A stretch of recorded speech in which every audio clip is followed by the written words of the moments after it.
Desde hace muchísimos años se viene planteando una rivalidad entre las ciudades de Pereira y Manizales.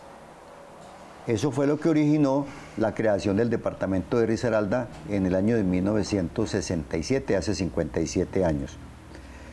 Ahora, la rivalidad no es por crear un nuevo departamento, es por la competitividad en todo lo que significa la expresión competitividad tan esencial para el desarrollo de las regiones, porque si algo explica la competitividad es la competencia entre regiones del sureste asiático con una región de Estados Unidos, la región del eje cafetero entre Caldas y Risaralda, por ejemplo.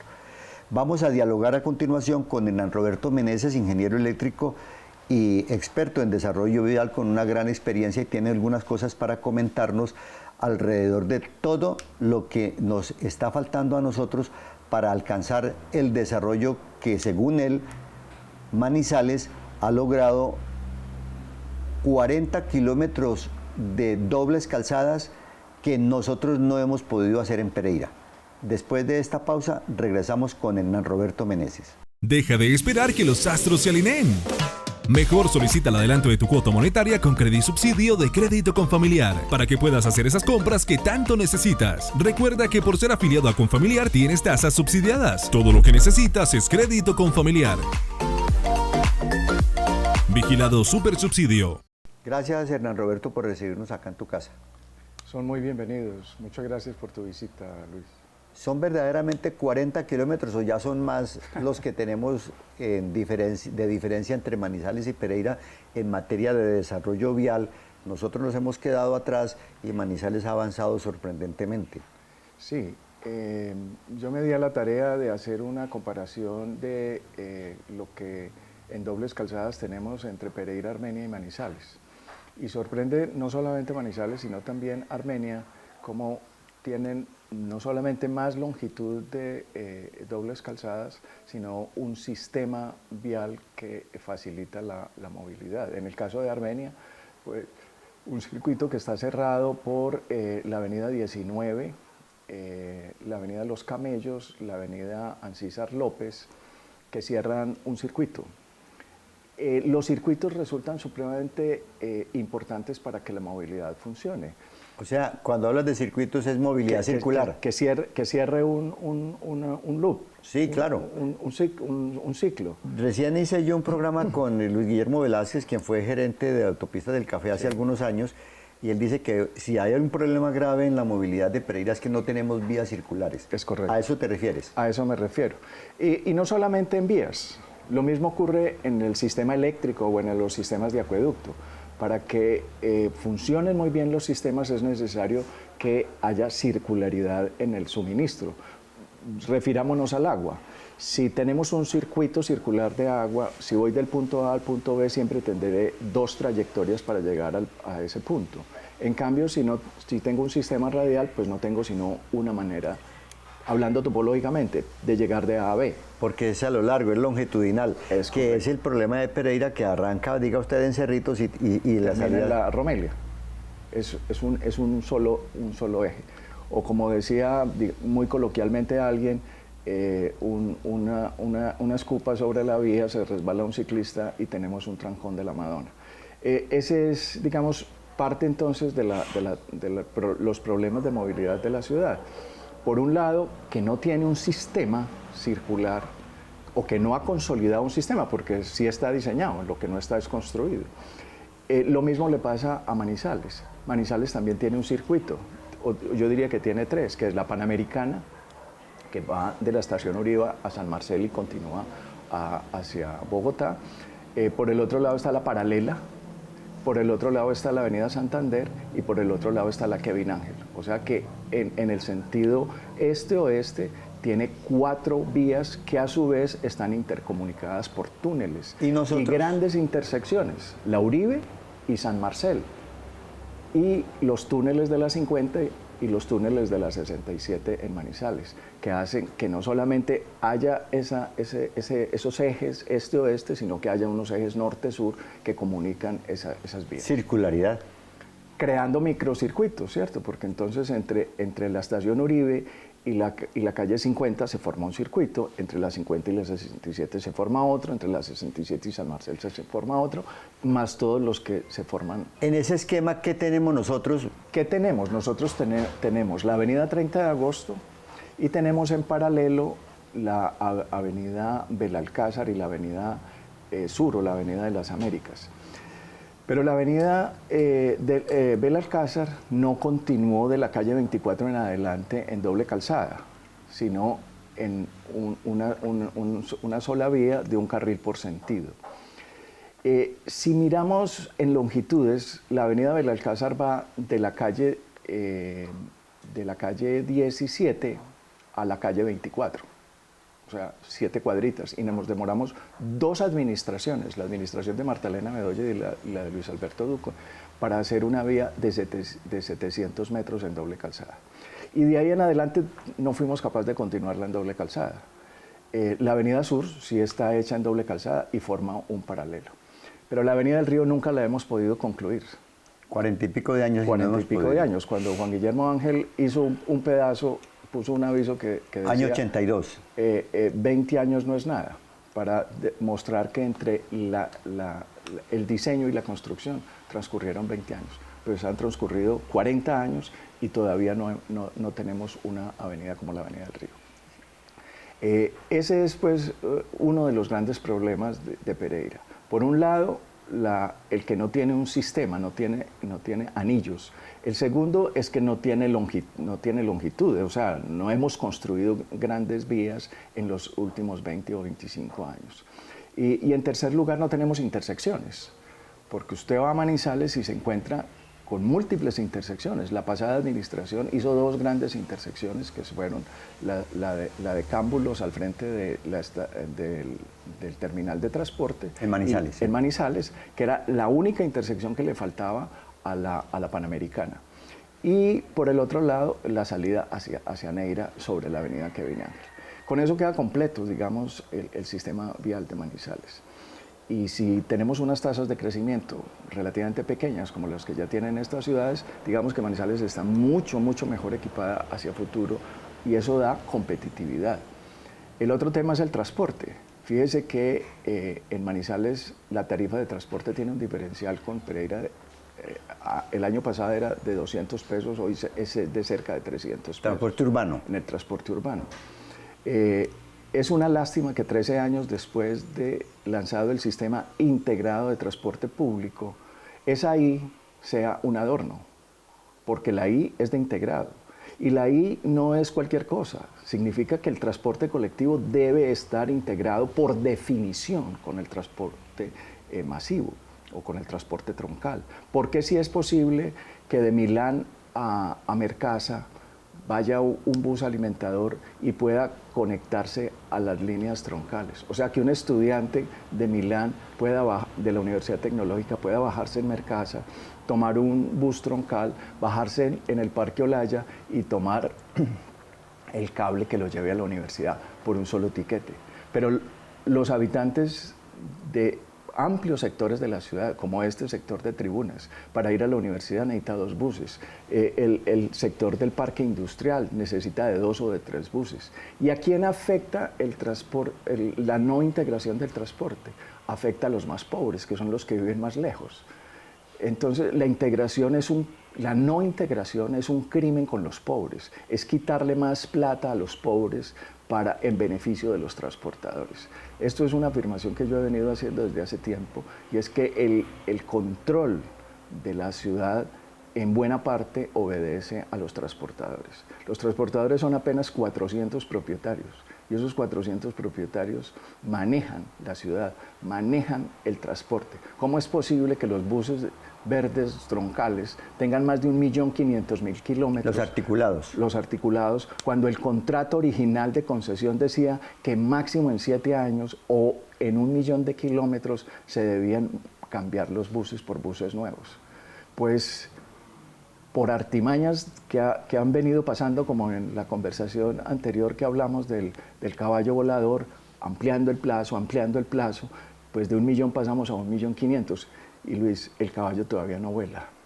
O sea, tenemos buses viejos Eso no tiene ningún sentido. No tenemos integración. ¿Por qué no tenemos integración? Yo le hago un llamado al señor alcalde y le hago un llamado no a los transportadores, porque ese es el juego de ellos, ganar más dinero. Es el negocio. Pero la responsabilidad de las autoridades y la responsabilidad de la sociedad civil es la de hacer que esta ciudad sea competitiva. Porque el transporte es el acceso a los derechos, es el acceso al trabajo, es el acceso a la salud, es el acceso a la educación. Esa es la manera como se interpreta desde los grandes centros académicos el transporte. ¿Por qué invertir y por qué subsidiar el transporte? Porque es una manera de entregarle acceso a los derechos a las personas más vulnerables de la sociedad. Ha mencionado usted permanentemente la palabra competitividad, que fue con la que este servidor quiso desde el principio formular el planteamiento del requerimiento máximo que tiene la región, hablemos de Dos Quebradas, Pereira, incluyendo la Virginia, del tema de la competitividad con el desarrollo vial. Porque sí, tenemos muchos problemas y hay prioridades, la inseguridad, el bienestar social. Bueno, hay otros factores que requieren la atención de los gobernantes, pero parecería que esa avalancha del parque automotor de Pereira y Dos Quebradas está sobrepasando las posibilidades de los gobernantes por una parte. O sea, los recursos no son suficientes, nunca serán suficientes para solucionar este problema vial de construir unas vías modernas, ágiles, cómodas, seguras, en contrapelo con las grandes necesidades que tenemos en esa materia y en otras materias, lo que exige que la ciudad tenga que actualizarse para poder ser competitiva frente a otras regiones, porque la competitividad consiste en eso, ¿cierto? ¿Frente a quién? Yo no soy competitivo conmigo mismo, ¿cierto? Soy competitivo frente a otros con los que yo compito, regionalmente hablando. Después de esta pausa quiero que nos cuente, porque yo sé que usted, lo recuerdo desde la época de los años 80, al lado de Gustavo Orozco Restrepo en la alcaldía de Pereira, en planeación y en algunas otras áreas como ingeniero eléctrico y como experto en materia de desarrollo vial, lo recuerdo en esas propuestas de tránsito automotor, para que nos cuente en qué punto del camino nosotros perdimos el norte de hacer que Pereira sea una ciudad competitiva. Este proyecto conllevará desarrollo económico. En su totalidad implica la expansión de 71 kilómetros de segundas calzadas, 5,8 kilómetros de variantes, 10 kilómetros de ampliación de bermas, junto con la construcción o mejora de 16 intersecciones viales, 18 retornos, 28 puentes vehiculares, 6 puentes peatonales y 50 kilómetros de ciclorrutas. Luis, esa es la cuestión. ¿Por qué perdimos el norte? ¿Por qué nos atrasamos? Y yo tengo una respuesta, y es que abandonamos el mecanismo de valorización. La valorización. La valorización. Si hay una explicación por la cual tanto Armenia como Manizales, como Bogotá, como Medellín, como Cali, como Cartagena, como todas las ciudades medianas y grandes de Colombia, es que no hay sino dos procedimientos, dos mecanismos, dos formas para hacer vías en Colombia. Uno es el presupuesto municipal y otro es el mecanismo de valorización. Podríamos mencionar también la plusvalía, pero ese es un mecanismo que no ha sido exitoso en ningún lugar en Colombia. Entonces remitamos a los dos mecanismos. Y yo hago este paralelo. Si a Messi le dicen vaya a la cancha y póngase un solo guayo, con toda seguridad no brillaría como brilla Messi con 2 guayos. Puede ser el mejor jugador del mundo, pero uno no puede renunciar a una de las herramientas de 2. Porque es que si renuncia a una de 20, pues renunció a un 20avo. Pero si renuncia a una de 2, renuncia a la mitad, al 50% de las herramientas, y tal vez a la más importante y la más justa, en el sentido de que no tiene mucha lógica que usted aplace las soluciones sociales, o de seguridad que debe hacer con inversión del presupuesto municipal para ir a invertir en vías, por ejemplo, como la Avenida de los Colibríes, que beneficia a los lotes más valiosos y a las personas de mayores ingresos de la ciudad. Eso es inequitativo, eso es injusto. Lo correcto es que el mecanismo de valorización se aplique con el objeto de que el mayor valor que van a recibir esos predios se convierta en una fuente de financiación de las vías, como ha ocurrido desde siempre en Pereira, pero renunciamos en el gobierno de Maya porque fue una bandera de su candidatura. Y de Gallo. De Gallo y de Maya, pero primero Gallo, de que no a la valorización. Sí. O sea, es como renunciar a un guacho. Como dice Jairo Arango Gaviria, lo dijo en un programa recién que hemos hecho acá, donde él dice que Juan Pablo Gallo pateó la lonchera de la valorización. Así es. Yo creo que hay que aplaudir, porque he escuchado que el señor alcalde tiene interés en revivir. Está decidido, Mauricio Salazar, he hablado con él del tema, a implementarla, a regresar, a resucitar la valorización como mecanismo para construir vías lo más pronto posible porque no aguantamos más. Y yo agregaría este punto, Luis, y es que la valorización debe ser metropolitana. El mecanismo debe ser tanto en Pereira como en Dos Quebradas, porque Dos Quebradas y Pereira no pueden trabajar de manera aislada, deben trabajar de consumo. Son una sola entidad urbana, son un solo organismo económico y deben utilizar los mecanismos de la planificación. ¿Usted recuerda, Hernán Roberto, la época en que se hizo el diseño vial de Pereira? Porque estabas comentando cómo Manizales tiene la Kevin Ángel, la salida a Bogotá, o sea, toda la circularidad. Pero no es que Pereira no haya pensado en eso, no es que no haya estudios, hay estudios, porque Pereira tiene la 30 de agosto como eje central de la ciudad. ¿Cierto? Que es como hablar de la regional en Medellín, que arranca ahí en Caldas y termina arriba en Bello. Sí, pero necesitamos la Avenida del Río. Para allá voy yo. Entonces, ¿necesitamos qué?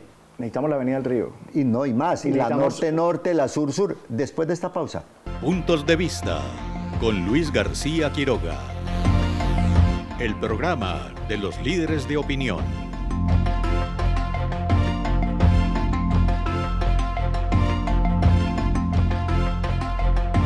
Somos GQ, tu canal, el canal digital de los líderes de opinión.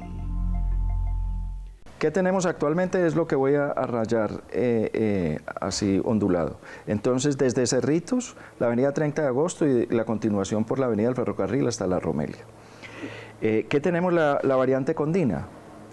¿Qué nos hace falta? Nos hace falta la variante oriental que nos saque el tráfico que viene de Bogotá para salir hacia Manizales. Esta fue una vía que fue diseñada en los años 40. Tiene diseños actualizados que fueron hechos por Autopistas del Café. La variante oriental. La variante oriental, tiene diseño. Que se dice que requiere muchos viaductos o algunos viaductos. Bueno, sí. Por la topografía. Sí. Y hace falta también un par vial Cerritos-La Virginia. ¿Y por qué un par vial? Porque cuando usted hace ampliaciones de doble calzada sobre vías que fueron diseñadas en los años 40 o 50, lo que hace es cortar y pegar el diseño. O sea, la vía con las mismas pendientes, con los mismos radios de curvatura, con los mismos problemas o con las dificultades con que fueron diseñadas en los años 40. Imaginémonos la vía que va de Cerritos a La Virginia. Hoy tiene 17 centros de logística en ese trayecto, en 10 kilómetros. ¿Cómo vamos a resolver los giros izquierdos que generan cada uno de esos centros de logística de una tractomula? Sí, unas empresas que hay ya establecidas ya están instaladas. Allí. La pendiente es una pendiente de más del 10%. Hoy los criterios de diseño dicen que no deberíamos superar el 10%. O sea, los estudios y diseños que se están planteando para la segunda calzada de Cerrito de la Virginia, según Hernán Roberto Meneses, no son los que deberían ser. Es preferible hacer una vía nueva. Una nueva vía. Una vía nueva con las especificaciones que se permiten desarrollar con una vía nueva, que es más fácil de construir, es más barata la gestión predial, se vuelve más sencillo hacer las soluciones de interconexión entre uno y otro, las salidas de los centros de logística se vuelven más sencillos y el aspecto urbano, que se vuelve mucho más sencillo. Cruzar una doble calzada para un peatón, para una persona mayor, para un niño, para una mujer embarazada, así tenga 18 años, es supremamente difícil. Y los puentes no son unas buenas soluciones para los peatones. Incluso hay un movimiento en el mundo que se opone a la construcción de puentes peatonales sobre las vías. Y la afirmación que hacen estos grupos es que bajen y suben los carros, no los peatones. Los carros tienen motor, los peatones porque tienen que subir y bajar.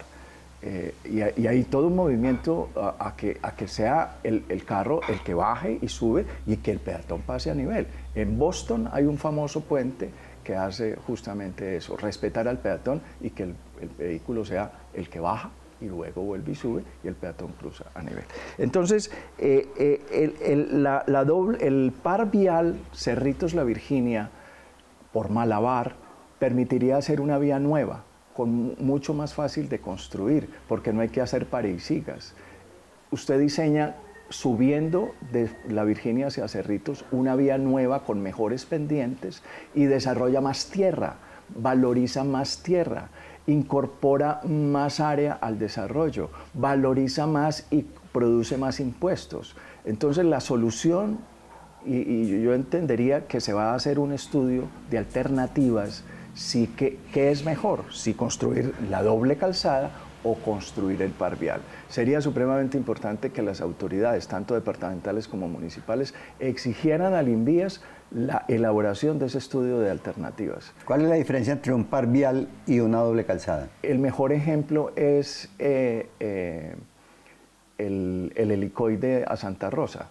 Pudimos haber hecho una doble calzada siguiendo esa vía tortuosa y con altas pendientes que hay entre Boquerón y La Romelia, o haber hecho una vía en un helicoide con túneles como hoy está diseñada a 80 kilómetros por hora, donde usted puede ir sin ninguna dificultad. Ese es el mejor ejemplo.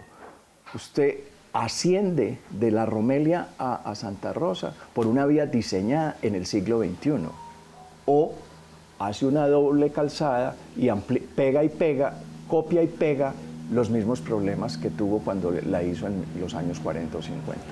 Estamos con Hernán Roberto Meneses, ingeniero eléctrico y experto en materia de desarrollo vial, tal como ustedes lo están escuchando, sobre ese análisis de nuestro precario sistema de desarrollo vial en la ciudad de Pereira. Vamos a grabar un segundo programa con Hernán Roberto para que esto que estamos viendo acá, en el mapa que él está haciendo, en el mecanismo de explicación de lo que tenemos actualmente como infraestructura vial y lo que nos hace falta por desarrollar, quede mucho más completo cuando analicemos el tema de qué es lo que se piensa hacer con vías del Samán y con un proyecto que también está en este momento en discusión de la opinión pública, que es el de la conexión centro. Regresamos entonces en nuestro próximo programa con Hernán Roberto Meneses, aquí en Puntos de Vista, el programa de los líderes de opinión.